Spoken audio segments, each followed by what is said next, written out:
এই কি রে, একে চিনিস তুই? না ঠিক চিনতে পারছি না, কেন বলুন তো স্যার? আরে এ ব্ল্যাকে মদ বিক্রি করে, এর বাড়ি চিনিস তুই? ও, আমি ব্ল্যাকে মদ বিক্রি করি, আমার উপর আবার নতুন ব্যবসা শুরু করেছে। দাঁড়া দেখাচ্ছি মজা। হ্যাঁ স্যার চিনি স্যার। ঠিক আছে শোন, তুই আমাকে চিনিয়ে দে, আমি তোকে 500 টাকা পুরস্কার দেবো। আর তুই এক কাজ করবি, যখন যাবো লোকেশনটা দেখার জন্য তুই পিছন থেকে ভিডিও করবি, হ্যাঁ একেবারে হাতে নাতে ধরবো। পিছনে বস আর ভালো করে ক্যামেরা করবি যাতে পুরো লোকেশন বোঝা যায়। ঠিক বস। আছে ঠিক আছে। ঠিক করে নিবি কিন্তু। হ্যাঁ স্যার চলুন। Sir sir sir sir sir ওই যে স্যার ওই বাড়িটা স্যার, ওখানেই মদ বিক্রি হয়। যা যা তুই যা, গিয়ে নিয়ে আয়, আমি ক্যামেরা করছি তো। ঠিক আছে স্যার, আপনি এখানেই দাঁড়ান স্যার। যা। আজকে মালটার ব্যবসাটা বন্ধ করেই ছাড়বো।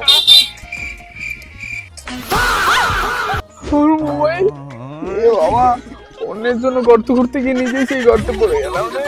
আর বন্ধুরা, ভিডিওটা ভালো লাগলে অবশ্যই লাইক, শেয়ার আর সাবস্ক্রাইব করে দাও।